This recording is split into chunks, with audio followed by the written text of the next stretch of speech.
Hi there, and welcome to another episode of the Future of Jewish podcast. I'm your host, Joshua Hoffman. On this episode, I am joined by Karen Cinnamon. She is the founder of Smashing Life, the fastest growing community membership club for Jewish and Jew-ish women, as well as Smashing the Glass, the world's biggest Jewish wedding platform. With offices in New York City and London, they create warm, inclusive communities for like-minded Jewish and Jew-ish women to learn, grow, and support one another and build the joyful Jewish life they want on their terms. Enjoy my conversation with Karen Cinnamon. Karen, thank you so much for taking the time to join me today. It's a pleasure to speak to you and to meet you for the first time. You really are doing some exceptional work in the Jewish world. Why don't you start taking us back to the good old days, so to speak, where you're from, where you grew up, all the background of how you got to where you are today. Sure. Well, it's great to be here. Thank you for inviting me. I'm really looking forward to chatting with you today. So my journey into sort of having this sort of more public Jewish profile, shall we say, in the work that I do, actually started when I was planning my own wedding, my Jewish wedding. So back in 2012, when I got engaged, I was a branding designer. I had my own digital and branding company, and I was engaged to be married, and I was really excited to start planning our wedding. And as I was excitedly planning, I realized that there was nothing really available to me as a modern Jewish woman to help plan my wedding in a way that embraces all the beautiful traditions, but in a way that I can make the wedding still my own, put my individual stamp on it, put our stamp on it, make it fun, make it about individuality, not just another cookie cutter Jewish wedding. So I also, at the same time, felt really excluded from the mainstream also at the same time, I felt excluded from the mainstream wedding industry. They were just not talking to me as a modern Jewish woman. So sort of those two things together in my head put the idea to, I thought to myself, what about if I started a blog? And those days back in 2012, 13, wedding blogs were a really big thing when it came to planning your wedding, less about Instagram, and Pinterest was big, but like wedding blogs were where it's at. And I thought, I want to create the wedding blog I wish I'd had access to when I was planning my wedding. And it just so happened that I was on maternity leave just as soon as I got married. I was 13 weeks pregnant at the wedding. Don't tell the rabbi. And I thought, oh yes, I need something to keep my brain ticking on maternity leave. Let me start that idea. And I always started it with intention for it to be a business. It wasn't just going to be a hobby blog. I really did think there was a gap in the market. And I liked the idea of bringing on advertisers and sponsors once it was developed. And I just thought, let's get going and just build an audience and create some amazing content. And again, just let me create the blog I wish I'd had when I was planning my wedding. It was as simple as that. And the idea was, for the first year, just to create amazing content and build a loyal audience that then advertisers would want to get in front of. But as it happened, within 3 months, I had advertisers contacting me, wanting to be part of it. And at the same time, it was being read all over the world. The numbers were exploding. And I just thought, oh, I'm onto something. And I put my design business to one side, and my baby was born. I won't say I put the baby to one side, but I was very, very into this idea because it was just really taking off. Called it Smashing the Glass because I felt that I didn't really want the word Jewish wedding in it. I just thought, if you know, you know, and if you don't, well, it's not the blog for you, not the platform for you. And then within a year, it was my full-time business. And then within 2 years, I'd started bringing on a team. And now, gosh, how many years later? We're almost 9 years later. I mean, it's just exploded, and we've got all kinds of elements to the business which I can talk to you about. And then in 2020 we started a sort of spin-off brand. So Smashing the Glass is very much your Jewish wedding your way. And then 2020 we started the brand Your Jewish Life, which that stands for Your Jewish Life Your Way. And we have a podcast and all kinds of stuff that goes with that too. So that's the sort of nutshell of how it all started. That's amazing, Mazel Tov, on your success. It's really phenomenal. There's a lot to Thank unpack you. in some of what you said. So I want to start with, you talk about being a modern Jewish woman, and women historically in the Jewish world, going back thousands of years, have not necessarily been at our forefront, so to speak. And so I'm just curious, how would you define being a modern Jewish woman for yourself and for your community and for Jewish women in general? I think it's about having an incredible Jewish female power. We are strong, we are resilient, we have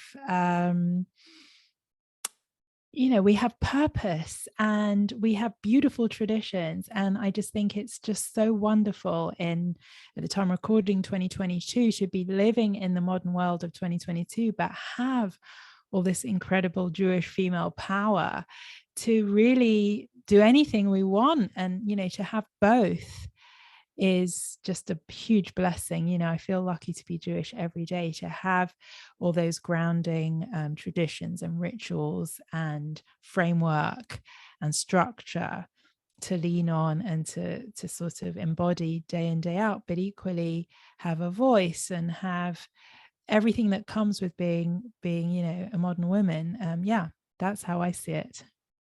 I love that. And, I do feel that there is a resurgence in sort of womanhood in the Jewish world, also in the religious Jewish world. I've been hearing recently that even in the ultra Orthodox communities, that women are now starting to sort of come to the forefront. I think it's fantastic. I mean, I come from a family with two younger sisters, so I've always placed a very high regard for women. But I just think that I would love to see my former country, the U.S., have a first woman president. We had one in Israel. I'd like to see another one in Israel as well. And I just think what you're doing is tremendous. I also know you told me just before we hit record that you're doing, I know it's for women specifically, but I think we can also just expand the subject and sort of apply it to any Jew. You're doing a workshop, I understand, called Jewish Joy. Why don't you just tell us a little bit about that? Absolutely. I'm really excited about this. This is a workshop I only do once a year, live, but it's on Zoom, so anyone can join wherever in the world you are. I hope anyone listening will feel inclined to join, because it really is an incredibly uplifting experience. It's a 90-minute workshop, and it's specifically for women to rediscover who they are as strong, resilient Jewish women, because I feel like in the world we live in, on the back of the pandemic, even, for some, it's still a very, traumatic backdrop to the last couple of years. And we've lost a bit of who we are. We've lost our identity. Added to that, being a Jew in a non-Jewish world, you also often diminish your identity as a Jew. A lot of internalized shame in being a Jew and a Jewish woman with that. And we suppress who we are and who we're meant to be and who we were born to be. And so this workshop is about igniting all of that meaning and purpose, and creating a step-by-step to building the life you want, and the life that, not that you're being told to lead or you think you should lead, or you don't feel you've got the confidence to lead, but really letting go of all that, all those constraints, and stepping into yours, I talked about earlier, sort of Jewish, embodying your Jewish female power and leading the life that you want on your terms, with the support of the community. So with this workshop, there'll be lots of other like-minded Jewish women and Jewish women. What I mean by Jewish women, maybe you're not Jewish, but you've got a Jewish partner. We welcome you as well. And I hope that together you'll leave the workshop feeling really uplifted and ready to go for it for the rest of the year and beyond. I love that. One of the things, talk about stepping into your own, you have really bucked the trend in the Jewish world of going through the private sector, business focused sort of initiative. And I think it's fantastic. I still am not quite sure why we have so many nonprofits in the Jewish world. I think that, and I know I'm preaching to the choir, but just so we can set the stage for the listeners, I look at the Jewish world as two buckets. One bucket is what I'll call true charity, which is hospitals, old age homes, serving underprivileged communities, both in the Jewish and non-Jewish worlds, true, real charity. And then the second bucket is more what I'll call experiential Judaism, which is certainly what you're doing. You're providing digital and also in-person experiences. The workshop is another example of an experience. And when you look at, the equivalent of these sort of products, services, and experiences in the non-Jewish world, it's almost exclusively done in the private sector. But in the Jewish world, everything gets thrown through that nonprofit prism. And I find that it really diminishes the value, the intrinsic value and the emotional value and the experiential value of Judaism and of the Jewish world, because nonprofits, for a lot of reasons, just have too many barriers and challenges to putting out great products. You have taken a different approach, an approach that I personally agree with and that I've taken as well. And I'm just curious, there's a bunch of questions that I have for you in terms of the business aspect, but let's start with a general question. I mean, bucking the trend in the Jewish world, doing a business and not a nonprofit. What has been that experience like for you? And have you gotten any pushback or negativity? Not at all in the 9 years I've been doing it, because let's start with the Smashing the Glass business, the wedding industry business. So like I say, even when I had the concept for it, it was always going to be a business, because first of all, I think financial independence for women is crucial. That's part of feeling powerful and part of creating change. And let's get that out of the way first. But besides that, what my brand Smashing the Glass does, and also my Your Jewish Life brand, but we'll start with Smashing the Glass, is solves a problem for people, and they are willing to pay to solve that problem, because the problem of overwhelm, stress, where do I even start with a wedding? How do I choose vendors that are recommended? And sorry, that's one side of the business. I have a membership for brides who pay a monthly fee. So that's what they're paying for, solving the minimizing their stress, showing them how to maximize their budget so they get the most out of their income, creating a community for them to be part of so they can vent and connect with other Jewish women around the world also planning weddings. Like, how amazing is that to be able to connect with, in the non-Jewish world, to find other Jewish women that are going through the same life cycle moments as you. And, so many incredible friendships have born out of that. And but there's always, with everything I do, there's always tons and tons and tons of free content around that. So you don't have to go in the paid membership. So take Smashing the Glass. We have a blog with 9 years worth of incredible content that's all free. But if you want, to go a step further, and there's that option as well. So we're not telling people that everything is behind closed doors. It's just an element of it. And as I say, for me, it was vital to be a business. I've got mouths to feed, I've got a life to live, and why shouldn't it be profitable? I think it's something to be really, really proud of. And I take great pride that, me and my husband together are creating the life we want together, with thanks to a lot of the income that I'm able to generate. And if you can then generate income and create impact at the same time, I think you've actually got room for more impact, because again, money is power. Is what you want to do with that money is up to you. So there's lots of layers to that. And the other way we create income with the Smashing the Glass is obviously the advertisers, who are businesses in the wedding industry, non-Jewish businesses, Jewish businesses, so it's just, it was just from the outset, of course, that was going to be a business, a profit that creates profit. And then with the secondary brand, Your Jewish Life, again, there's so much free content out there. There's a podcast which is really enriching. There's an Instagram account which every day I get messages of how thanking me for this Instagram account and how it's impacted them and helped them. And then beyond that, we have a paid community for Jewish women, and with tons and tons of benefits, which again, if someone sees that as valuable and they think it's worth what it is to pay, they are welcome to join. If they don't see any value in it, well, that's okay too. So it's, giving people the choice, but just it all comes down to me, wanting to be an independent Jewish woman of this time, and I'm very proud that it's profitable. And I really appreciate you bringing that up, because I don't think it's discussed enough. Absolutely. And even when you're talking about it, I mean, I'm sure you're a humble person from what it sounds like, but you sort of like overemphasize, oh, but there's all this free content, and that's great. I'm not saying there's anything wrong with that, but I still find that um like we should not be ashamed to want to make money in a for-profit sense. And as you talked about the relationship between revenue and impact, you know, in a world where I would venture to say more than 90%, 90, of Jewish organizations don't come close to their potential of impact.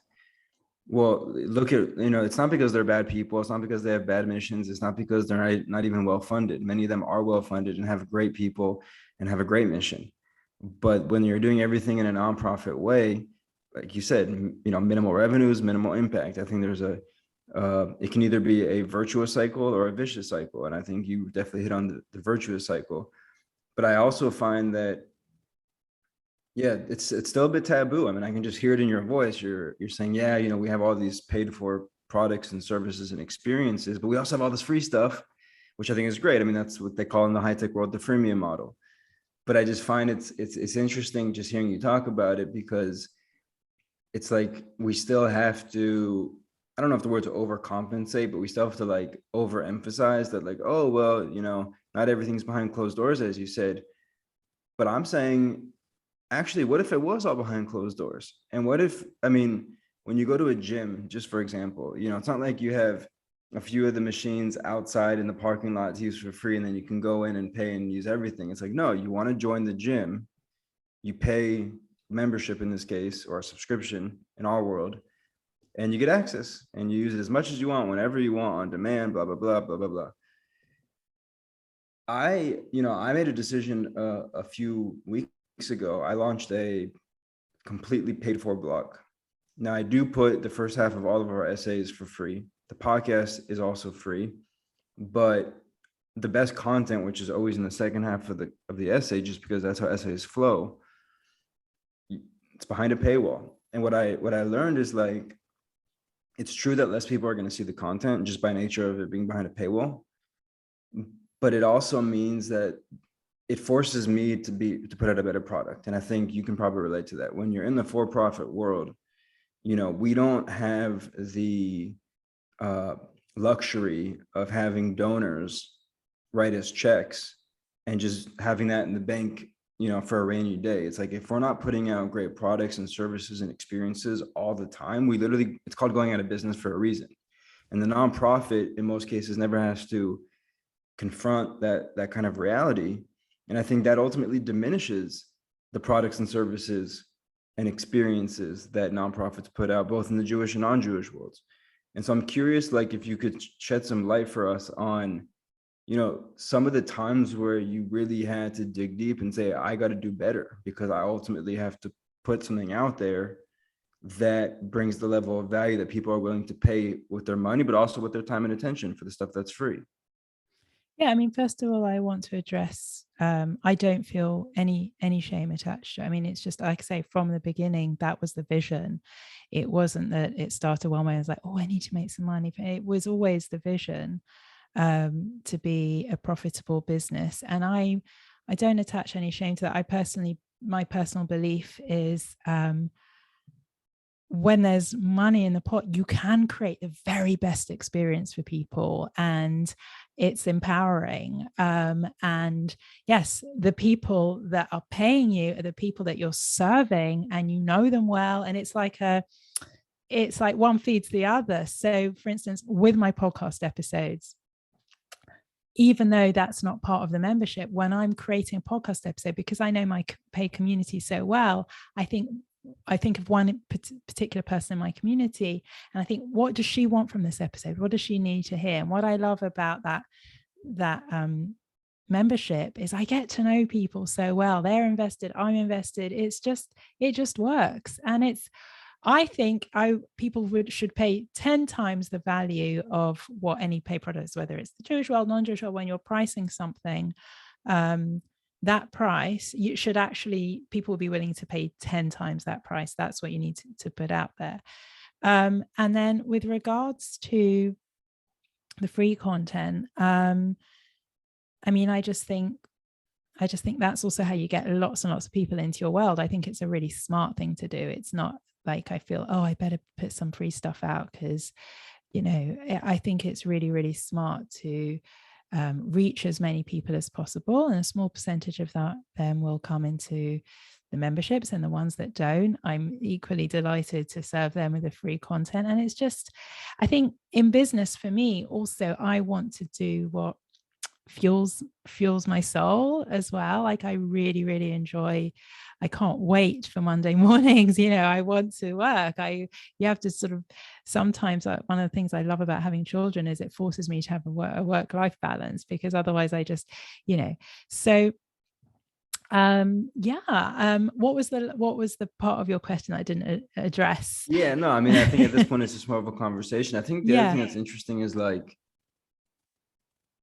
you know, I'm curious to know what are some of the things that you thought? I mean, I know we're going back 9 years now, but what are some of the things that you thought about running a quote unquote Jewish business when you first started that you've learned are either not true anymore or completely different from what you thought? Well, I'll be honest with you, I didn't have any sort of, this is a Jewish business. I thought this is a business. One of the things that I've been told I should be surprised about, and which was opened my eyes to, is that with Smashing the Glass, the wedding blog, we've never had any hate comments about any of our weddings we featured, any of the content. Even though it's a Jewish brand, it's a Jewish business, and we featured Jewish Muslim weddings, we featured a whole array of what you could, in quote unquote, it's called sort of controversial unions. And no one ever, we've never had a sort of backlash of, you know, this is, how can you? And I think that's because when there's so much joy attached to something and you're putting it out there with so much joy, it's very hard to come into it from a, you know, a really disgusting angle. So that's one of the things that's I wasn't expecting, but people have told me, wow, it's amazing. It's never happened. And actually, I wrote an article about that. I'll send you the link. You can include it in the show notes. It was called something like what blogging about Jewish weddings has taught me about cultural impact, or something like that. It was written some years ago, but it was addressing that. And like I say, I never really thought about it as a Jewish business. I just thought about it as a business that was serving a gap in the market that I personally experienced. And it seems that I was right. There was a gap, and it, you know, it's being filled now. And one of the things that really drives me is I want to be, you know, number one and way out in the lead of any copycats, because so I'm constantly hoping to be one step ahead of any competitors, keep pushing forward, really innovative, so that no one can ever catch up. I love that. And I think the key word there is innovative, because, you know, in the business world, you have to constantly be refreshing and evolving and modifying. Especially the online business. Wow, it's changed. You've got to try and keep up with what's happening as well, which I personally love. I love that there's always something new happening.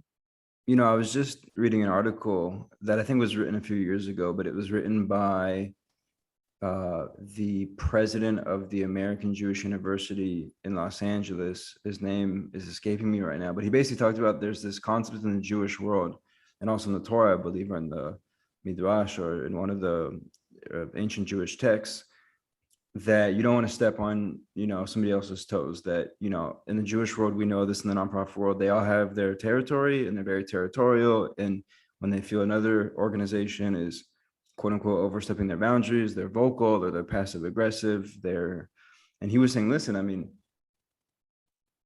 competition is good, healthy competition. You know, obviously, if we're talking about things that are illegal or outwardly immoral or unethical, that's a different story. But healthy competition is good. It makes you better. It makes you try harder. It makes you compete for better people. People are everything, as you know, running a business. And we just don't see that in the nonprofit world. I think one of the things that's interesting in the for-profit world is, you know, in my mind, there's really been two true innovations in the last 25 years in the Jewish world. JDate 1997 and J Swipe 2013, 2014. Those are for-profit companies, both acquired by the same company, which is a publicly traded company in the States called Spark Networks. And to me, like, those have made the biggest impact in the Jewish world, right? I mean, they're both in the niche of dating, but it's not a coincidence that they're both private companies that were acquired by a bigger company that had the most widespread consumer adoption and retention. And ultimately, we all know what those things are. And again, they're filling a need, they're solving a problem, people are happy to pay for it. I was on JDate at one point and I wouldn't question paying for it. Of course you need to pay for such a service. And I think your service needs to be that good that people feel that way, or else you've got no business to be charging. Absolutely. So, one of the things that jumped out to me a few minutes ago is you actually talked about it twice. Originally, you said something along the lines that, you're for both Jewish and non-Jewish folks. I mean, you're not checking people's credentials when they go to your website in terms of your audience. And then you also talked about sort of mixed marriages and interfaith marriages. And I think what's interesting about running what we can call a Jewish business, or running a business in the Jewish world, is that, total addressable market, right? TAM is important, right? You have to have a big enough market to fill a certain need, scratch a certain itch, or provide a certain experience that enough people are willing to pay for at a certain price that makes your business viable, and hopefully it can achieve, healthy growth. One of the things that I think is really nice about running a Jewish business is that we can just focus on the quote unquote traditional Jews, which we know a lot of the Jewish organizations do, right? I mean, think about it. If you were a donor and you're writing a check for $50,000 or $50 million a year to different Jewish organizations, and one of those organizations comes to you and says, yeah, we also want to start going after the quote unquote non-Jewish community. Because we know they're interested in Judaism, and we want to, reach more people. They'd say, I don't want my donation going to non-Jews. I'm a Jew supporting a Jewish organization, serve the Jews, which is not a bad thing, by the way. But in our world, we kind of have to say, listen, of course we want to serve the Jews. We know that's going to be sort of the low-hanging fruit. But you and I both know, running Jewish businesses now, that there is a relatively large and growing group of people who are not Jewish, who are not looking to convert to Judaism, so to speak, but are interested in Judaism for different reasons. Like you said, they either married a Jewish spouse, they have Jewish friends, maybe they saw something on Netflix that sparked their interest, or something on the internet, something on Instagram. And that actually is a bigger audience today than the Jewish audience, just by sheer numbers. In a business sense, when we look at, different audiences and audience segments, I think you would agree. We kind of say to ourselves, listen, we want to definitely serve the Jews and that important group of people, but we also want to serve what I call our non-Jewish family, friends, and communities. And I'm just curious to know from your experience, what that's been like between that balance and sort of your makeup of your audience. So everything I do is audience first. So let's start again with the smashing the glass. So my audience are predominantly Jewish women getting married, right? That is my core audience, Jewish women, not women having an interfaith wedding, I certainly don't think there's many non-Jewish couples using Smashing the Glass as a resource. But in terms of when you frame it as a business, most of our income from advertisers, they're not Jewish people. They could be a band or a wedding planner who's not Jewish but wants to serve more Jewish weddings or have more Jewish clients. So if we're talking about the sort of profit theme, I'm not targeting income from Jews as much as businesses that want to serve the Jewish audience now. And obviously in the wedding industry, there's tons of them. They love Jewish weddings, and they either, and it is who it is. If they're going to be a good fit for my audience, I will take them on. And as an example with Your Jewish Life business, so we have brand partnerships, which again, with many, many non-Jewish businesses. Right now, I'm doing something with Penguin to promote the 75th anniversary of the publication of Anne Frank, which I'm so proud and honored to be partnering with them on that.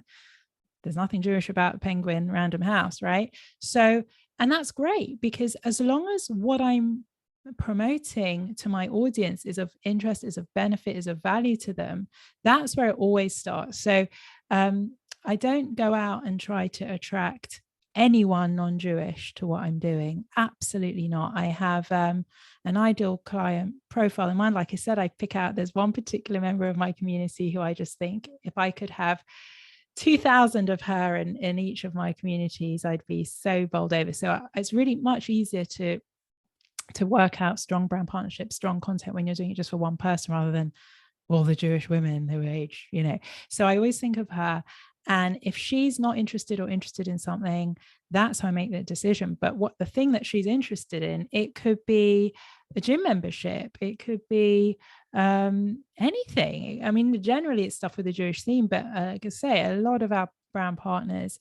And then when it comes to the communities itself, so I said we've got a brides club community, which is obviously for Jewish women, or if you're marrying a Jewish spouse, a Jewish future spouse, and the paid community for my Your Jewish Life brand is called Smashing Life, like smashing the glass and then smashing life.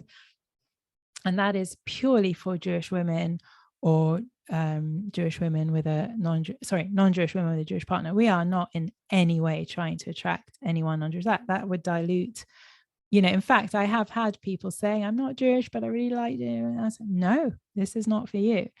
It's so important to have that sort of integrity and really be focused on what you're doing, because without an engaged audience that love what you're doing, you're never going to attract any advertisers, any partners. And so everything I do is audience first, and then what comes around that is whoever is the right fit. Does that make sense? Absolutely. One of the things that I was just thinking about as you were talking about that, because you talked about, audience first and building a brand, and brand is everything. You've built a really beautiful brand, by the way. I just love your website, the aesthetic.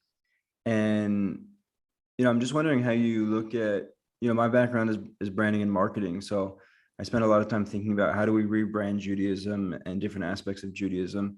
And I'm just curious, like, how do you juggle, because Judaism is a lot of things, right? Like it's obviously today become a religion, spirituality, nationhood, philosophy, peoplehood. I said spirituality, lifestyle, culture, etc. So there's a lot of,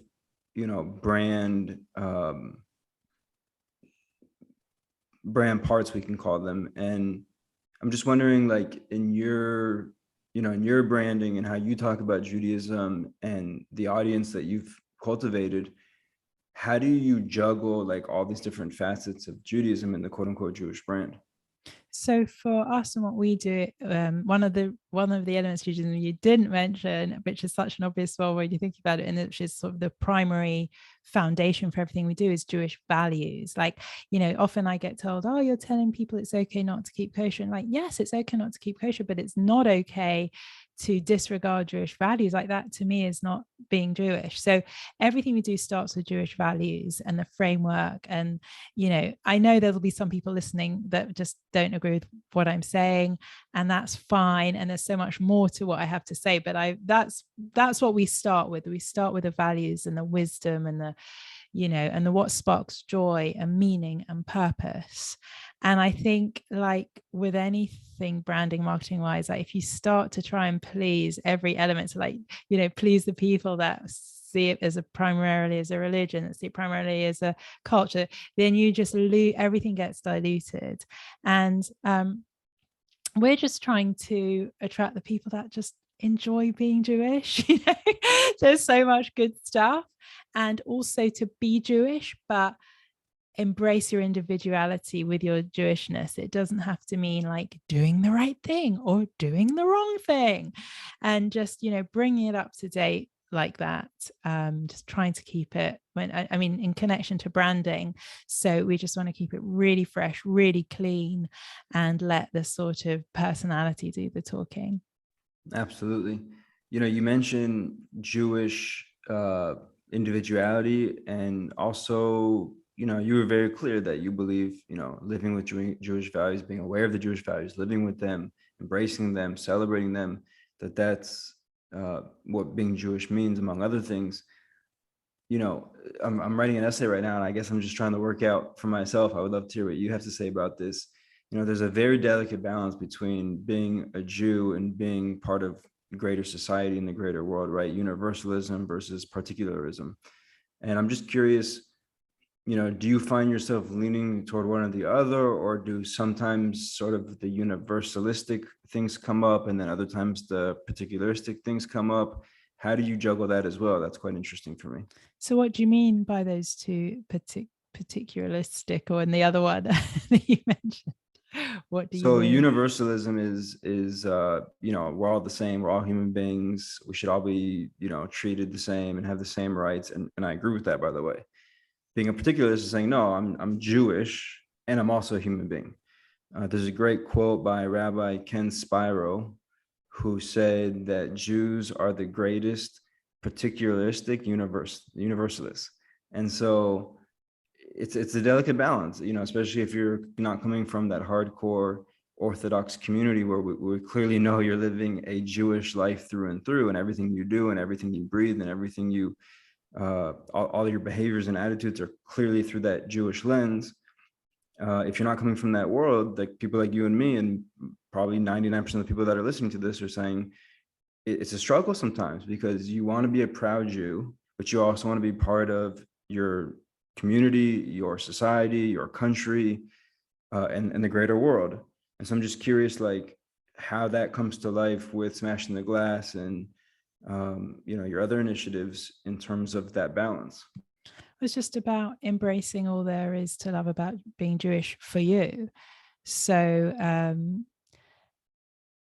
and what we try and do is show. So again, with Smashing the Glass, we've got a resource that lays out the traditions for a Jewish wedding, but then as next to the description of what it is, so like that's the knowledge, what it is, now what it is, make it your own. And we give them sort of 3-4 examples of how people have done something different. So say with Smashing the Glass, traditionally the man smashes the glass. Now these days we're seeing egalitarian, we're seeing a lot of both couples smashing the glass. We've seen people smash a piñata. We've seen them do all kinds of things. So we want to give those ideas so that you can keep the tradition but make it your own. And I think it's very much about evolving. If Judaism doesn't evolve, it will maybe die out. It's got to evolve. It's got to be sustainable. It's got to be approachable. It's got to work for the individual. And it's really, really tough also managing. Yes, at a Jewish wedding, you can be as Jewish as you like. It's your Jewish wedding. But what about in the workplace, life outside the Jewish world? And that's one of the things I talk about a lot on my Instagram at Your Jewish Life and on the podcast about. We almost have to reprogram ourselves because we're so used to diminishing our Jewishness, to hiding it, and only being sort of proud about it in a Jewish environment, not in the sort of it is a really difficult one that I sort of like to think I'm part of the movement of that Ben M. Freeman, who's written the book Jewish Pride, has started, like the Jewish Pride movement to reprogram, because again, it's just thousands of years of being told that we need to fit in and hide who we are and just keep our heads down and get on with it, so there's a couple of things at play here. Absolutely. I love what you said about how keep the tradition but make it your own. Here's basically the smorgasbord, take what you want from it. Yes.